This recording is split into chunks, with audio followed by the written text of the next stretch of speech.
Tenga todos muy buenos días, doctora Tania Cuadra, maestro Guillermo Emilio Alvarenga y compañeros presentes. Esta mañana, por medio de la asignatura Microbiología Aplicada 3, corresponde impartir el seminario número 5, denominado Estudio de validación y garantía de calidad de agua farmacéutica, microorganismos y endotoxinas provenientes del agua. Como expositores, mis compañeras Sandra Marisela Enríquez Márquez y Ana Catalina Reyes Peña y mi persona José Roberto Claros Ramos. A manera de introducción, podemos decir que el agua es la materia prima más ampliamente utilizada en la producción, procesamiento y formulación de productos farmacéuticos y biotecnológicos.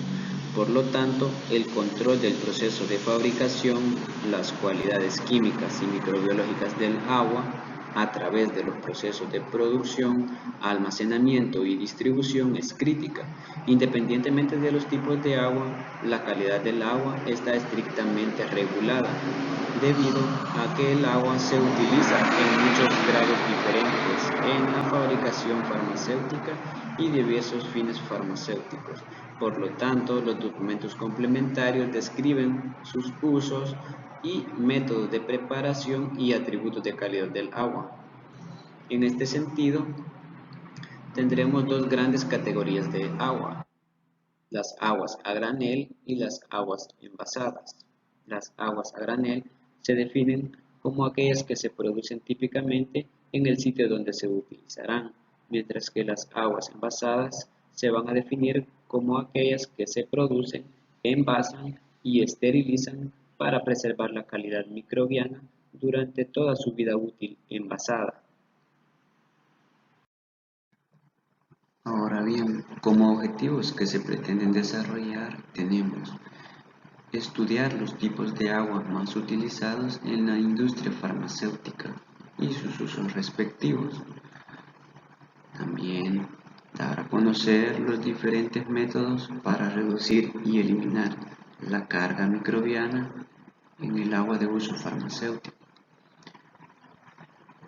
También describir la forma adecuada para la recolección de las muestras de agua de uso farmacéutico que es llevada a control de calidad.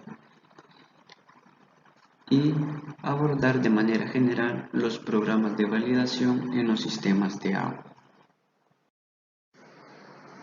Ahora bien, hablaremos sobre el agua de uso farmacéutico. El agua es la sustancia más ampliamente utilizada en toda instalación farmacéutica y tiene diferentes usos. Es utilizada como materia prima, ingrediente y disolvente en el procesamiento, formulación y fabricación de productos farmacéuticos, así como también en la preparación de muchos reactivos analíticos. Como vehículo, el agua es utilizada en preparados farmacéuticos, como por ejemplo jarabes, suspensiones, gotas oftálmicas y preparados parenterales, entre muchos otros. Ahora abordaremos lo que son los tipos de agua para uso farmacéutico y los estaremos clasificando como aguas no monografiadas y aguas monografiadas. Dentro de las aguas no monografiadas tendremos al agua potable y el agua altamente purificada, mientras que en el agua no monografiada, estas se van a clasificar en dos tipos, que son las aguas a granel, que son todas aquellas aguas que se producen in situ, es decir, en el sitio donde se utilizarán, por ejemplo, el agua purificada y el agua para inyectables, mientras que las aguas envasadas son todas aquellas que se producen, envasan y esterilizan para preservar la calidad microbiana durante toda su vida útil. Y dentro de estas tenemos al agua purificada estéril, al agua estéril para inyectables y al agua bacteriostática para inyectables. Ahora bien, ya descrito los diferentes tipos de aguas de uso farmacéutico, estudiaremos lo que son algunas definiciones, usos y especificaciones farmacopeicas establecidas tanto por la USP y por la Farmacopea Europea de los diferentes tipos de agua comúnmente utilizados en las instalaciones farmacéuticas. Dentro de los tipos de aguas a estudiar tenemos lo que son las aguas potables, las aguas altamente purificadas, el agua purificada, el agua para inyectables, el agua purificada estéril, el agua estéril para inyectables y el agua bacteriostática para inyección. En este sentido, la tabla nos muestra lo que son algunas definiciones importantes a considerar para cada tipo de agua, así como también nos muestra diferentes usos para cada uno de esos tipos de agua, así como también nos muestran aquellos parámetros microbiológicos y de endotoxinas bacterianas consideradas tanto en la USP o en este sentido también en la Farmacopea Europea.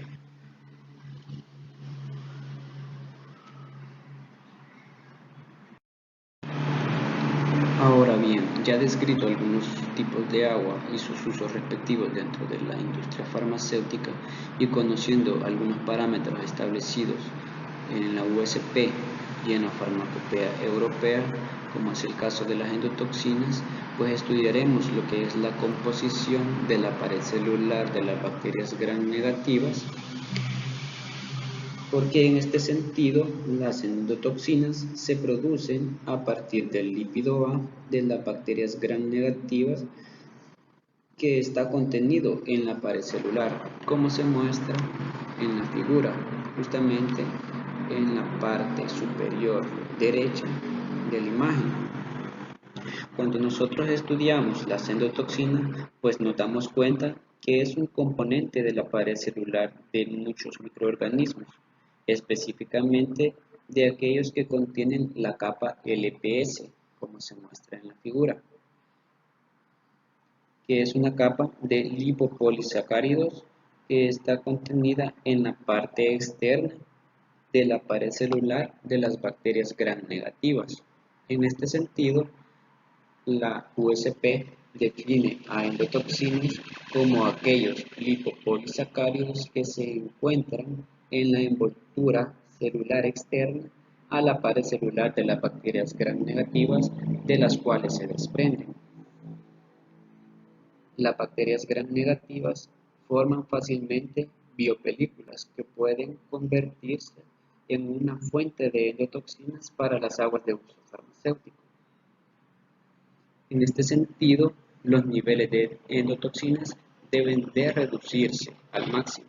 Para ello, se puede reducir controlando la entrada de endotoxinas libres y microorganismos en el agua de alimentación, así como también reduciendo al máximo la proliferación microbiana dentro de los sistemas de agua.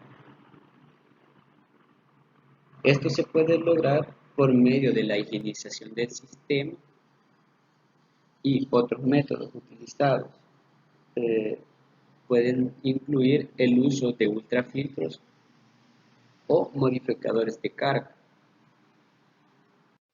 Buenos días, ahora vamos a seguir con la metodología del tratamiento que se debe llevar a cabo para el agua de uso farmacéutico. Las etapas que se deben de llevar a cabo para la producción de agua farmacéutica son muchas. Cada una de esas las vimos en clases anteriormente con el Emilio en sus clases de agua, así que por lo tanto solo se las vamos a dejar como un pequeño recordatorio. Se comienza con una prefiltración, luego el carbón activado, la deionización, la ósmosis inversa, la ultrafiltración y la luz UV, que como también vimos en clase, la luz UV puede reducir la carga biológica, pero en ocasiones aumenta la de endotoxinas. Luego tenemos la filtración final y por último la destilación. Para las pruebas de agua de uso farmacéutico, los sistemas de agua son una parte importante de las inspecciones de calidad regulatoria y las compañías deben monitorear rutinariamente el agua granel que se produce en estas. para así ellas puedan garantizar la calidad química y microbiana de ese ingrediente que sabemos que es un ingrediente clave para la mayoría de farmacéuticas. Para el agua de producción a granel, aunque la especificación de la carga biológica no siempre figura en las monografías, como por ejemplo pudimos observar en la monografía de el agua altamente purificada o el agua purificada, en la USP no nos da un parámetro ni nos da un límite de la carga biológica, pero aún así la calidad microbiana de los sistemas de agua se considera un parámetro crítico que debe ser monitoreado continuamente. Para el programa de muestreo, en el informe técnico número 13 del PDA, que por sus siglas en inglés es Asociación de Drogas Parenterales, específicamente en el apéndice C, recomienda las siguientes frecuencias de pruebas para los servicios limpios. En el agua potable recomienda un monitoreo semanal y las pruebas que recomienda son el recuento microbiano y prueba ticoliforme. Para el agua purificada recomienda un monitoreo diariamente cuando está en la producción. Esto debido a que, por ejemplo, de esta agua depende el agua para inyectable. Y como sabemos, el agua para inyectable necesita un recuento muy bajo de microorganismos. Las pruebas que se requieren son de pruebas microbianas y pruebas químicas.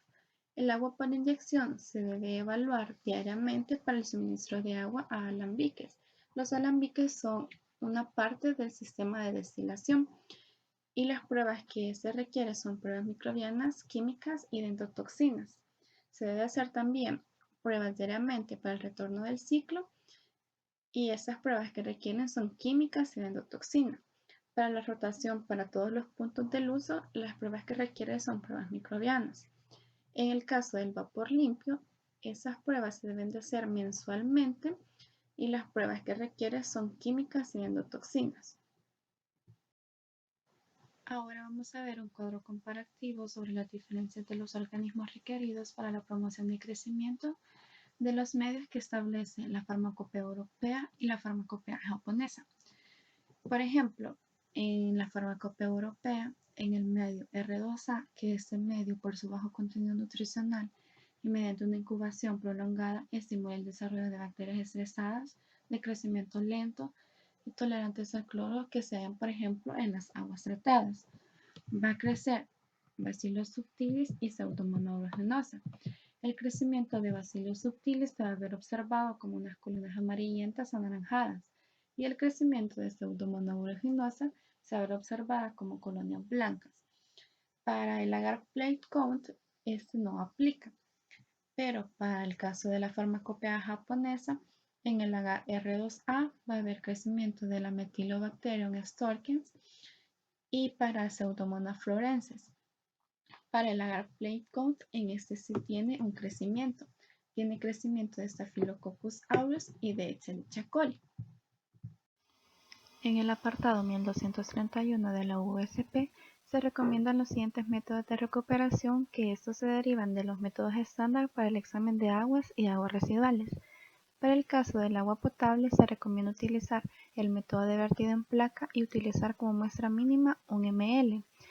Inocularlo en agar plate count e incubarlo a una temperatura de 30 a 35 grados Celsius por 2 o 3 días como mínimo.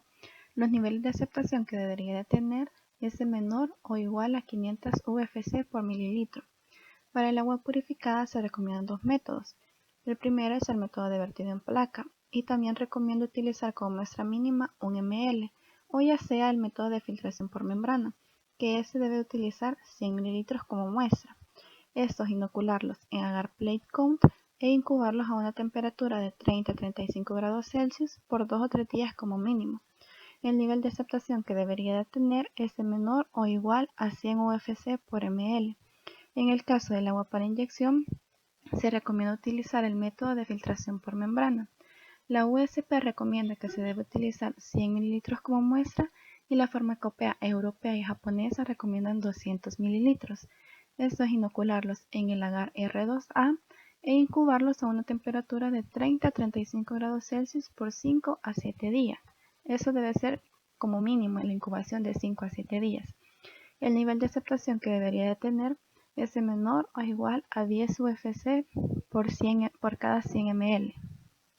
Para la recolección y la preservación de las muestras se debe tomar en cuenta que los frascos de recolección para estas pruebas deben de estar estériles y que el muestreo se debe de realizar utilizando una técnica séptica. Al momento de muestrear un tipo de agua que contenga cloro residual u otro tipo de halógeno, se le debe de agregar un agente reductor a los recipientes antes de la recolección de agua, como por ejemplo el tiosulfato de sodio. El tiosulfato de sodio a una concentración de 0.1 ml de una solución al 10% se ha demostrado que por cada 120 ml es muy satisfactorio para neutralizar el agua clorada. Y algo que no es aquí, pero también es importante, es que para la recolección de muestras debe de haber suficiente espacio libre en la botella. Y esto es para facilitar la mezcla antes de la prueba. Esto es muy crítico porque la contaminación microbiana no se distribuye uniformemente en la muestra. Otra cosa es que el operador no debe de quitar la manguera cuando se va a tomar la muestra de agua. Y este procedimiento va a asegurar que, por ejemplo, si hay cualquier tipo de biopelícula formada en la manguera, se detecte en esta muestra. También que si las muestras no pueden procesarse dentro de 1 hora después de la recolección, se deben de almacenar a una temperatura de 2 a 8 grados Celsius hasta que se pueda realizar la prueba. Para la identificación de microorganismos transmitidos por el agua, es importante conocer la microbiota típica en un sistema de agua, ya que esto ayuda en la evaluación de la eficacia de la desinfección del sistema y en la capacitación del personal. También puede servir en la detección temprana del deterioro del sistema. Hay técnicas simples como las que ya conocemos, como por ejemplo la prueba de la oxidasa, la catalasa, y también hay comprobación de la formación de las esporas de bacilos gram positivos. Muy buenos días. Vamos a seguir hablando de lo que es el establecimiento de niveles de alerta y de acción. Bueno, con el maestro Emilio hablábamos que estos niveles de alerta y de acción se van a estar utilizando en lugar de límites y especificaciones, ya que para el agua purificada y el agua preinyectable no hay en la farmacopea estas especificaciones de la carga microbiana. Entonces, esto se establecen en función a la capacidad del sistema y también nos van a estar sirviendo más que todo como indicadores de control de procesos. Entonces, estos deben derivarse del rango de operación normal histórico del sistema purificador de agua. Y un nivel de alerta se dice que es a menudo puede ser un valor o puede ser un rango de valores más alto que los datos históricos normales. Y un nivel de acción, en una buena práctica, se puede seleccionar un nivel de acción que sea más que el nivel de alerta, pero menos que el límite normado. Entonces, cuando se excede un nivel de alerta, debe interpretarse como una advertencia de que el sistema puede estar alejándose de un estado de control microbiano. Pero en estos eventos no se requieren necesariamente acciones correctivas, pero sin embargo, cuando se supera un nivel de acción, debe requerir una investigación inmediata del evento para que se pueda tomar las medidas correctivas apropiadas y que el sistema vuelva a un estado de control microbiano. Entonces, para establecer los niveles de alerta, pues entonces se deben tener en cuenta los factores como el uso previsto, la naturaleza del producto que se fabrica y el efecto del proceso de fabricación. Bueno, como no hay un verdadero consenso sobre el mejor método de establecer los niveles de alerta y de acción, pues la FDA en su informe técnico número 13, Fundamentos de un programa de vigilancia ambiental, describe 3 enfoques que nos ayudan a lo que es establecer los niveles de alerta y de acción. Está el enfoque de corte, en el cual se basa que se utilizan los últimos 100 puntos de monitoreo y se utiliza como el percentil 95 como el nivel de alerta y el percentil 99 como el nivel de acción. También está el enfoque de distribución normal. Este se basa en calcular lo que es la desviación estándar. Entonces, para el nivel de alerta es 2 veces la desviación estándar y el nivel de acción son 3 veces la desviación estándar. Y pues están los límites de tolerancia no paramétricos, que son métodos estadísticos que parecen más apropiados para el análisis de tendencias. Además, son más utilizados porque reducen el trabajo computacional. Validación de sistemas de agua. Antes de utilizar un sistema purificador de agua, este debe pasar por un proceso de validación, y esto va a ser con el objetivo de poder asegurar que se está produciendo agua de calidad química y microbiológica aceptables, y dándole como una idoneidad y estableciendo un rendimiento de los sistemas de agua. Entonces la validación comprende actividades de puesta en marcha y calificación, que idealmente debería comenzar con la calificación del diseño del sistema, porque es de mucha importancia un buen diseño de un sistema, el cual va a tener un gran impacto en lo que es la longevidad, y también vamos a estar a la misma vez asegurando una operación óptima y reduciendo los costos de mantenimiento de rutina de lo que es el sistema purificador de agua. Entonces, un buen diseño del sistema debe abordar lo que es desde el tratamiento y el tratamiento al final del agua, los circuitos de almacenamiento y distribución, y así como también los procedimientos de operación, mantenimiento y esterilización. Entonces, los sistemas mal diseñados, pues al final tendrán un impacto en los esfuerzos de validación e incurrirán a largo plazo costos de mantenimiento de la empresa. Entonces, un proceso de validación de un sistema de aguas necesita un programa de validación, y este se va a estar encargando de calificar y documentar la instalación del sistema, y bueno, se denomina como IQ. Y la operación del sistema, también se puede encargar de la operación del sistema y del rendimiento del sistema. Entonces, nos vamos a estar centrando más en lo que es el rendimiento del sistema. Entonces, para esta parte, pues se tiene un programa de muestreo que va a consistir de 3 fases sucesivas, o sea, y que es de mucha importancia de que se cumplen las 3 fases. Entonces, la fase 1 va a comenzar después de que el sistema de agua se considera totalmente operativo, después de las actividades de calificación operativa.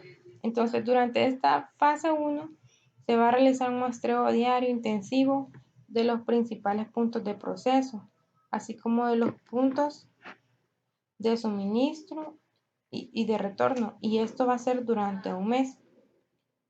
Esa recopilación inicial de los datos va a ser valiosa y generalmente suficiente para establecer la aceptabilidad del sistema de aguas.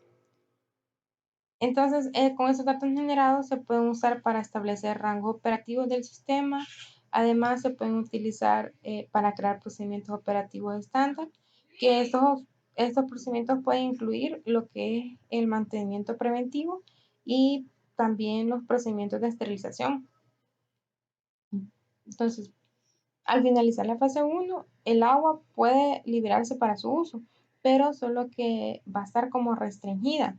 Por ejemplo, se le puede denominar como agua de riesgo o con aplicaciones limitadas. Entonces, ya la fase 2, que comienza al final la fase 1 y puede durar otro mes o 2.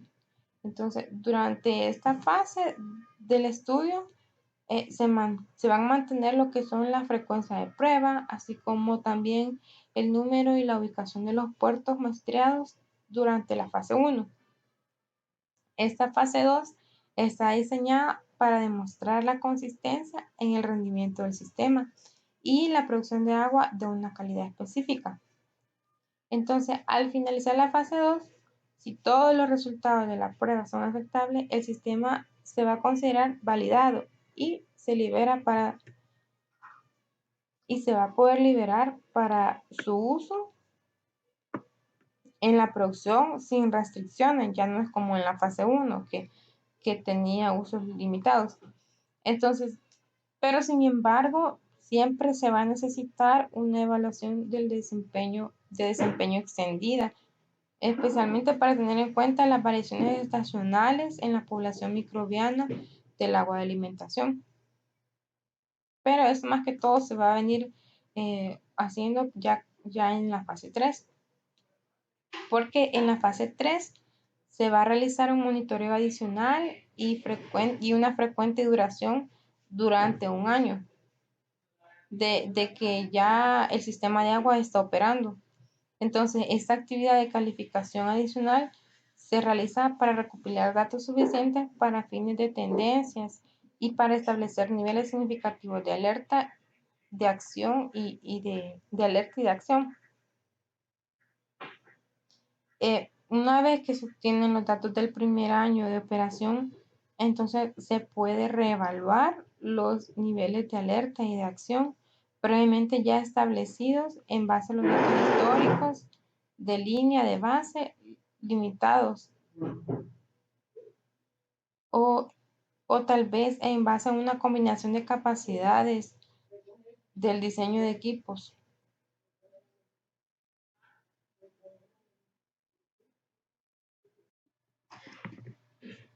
Para resumir lo que ya todo el proceso de validación de un sistema purificador de agua, pues decir que esto va a incluir lo que son las pruebas de biocargas, las endotoxinas bacterianas, para lo que es el agua preinyectable y vapor puro, y bueno, si corresponde también la detección de organismos de interés. Pues, al final la validación del sistema de agua debe continuar con el monitoreo de rutina, el mantenimiento preventivo y la esterilización para controlar la calidad microbiológica microbiana del agua producida. Y bueno, es un aspecto importante, es que un sistema de monitoreo de agua es generar los datos para la detección temprana de tendencias adversas. Bueno, entonces para ir finalizando tenemos lo que son las conclusiones y decimos que, bueno, que todo químico farmacéutico microbiólogo tiene necesario que conozca a la profundidad pues los diferentes tipos de agua que tenemos, que se pueden utilizar en la industria y de acuerdo a sus usos y características. Y bueno, que la calidad microbiológica del agua es de utilidad crítica en cualquier instalación farmacéutica, ya que pues considerada la materia prima más ampliamente utilizada en la producción y el procesamiento de formulación.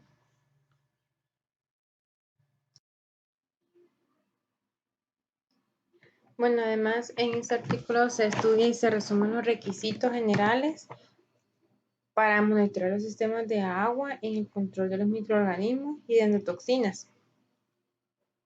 En toda instalación se debe garantizar la idoneidad y el rendimiento de los sistemas de agua para producir agua de calidad química y microbiológica aceptable, por lo cual es necesario y es, bueno, es primordial validar el sistema de aguas antes de su utilización.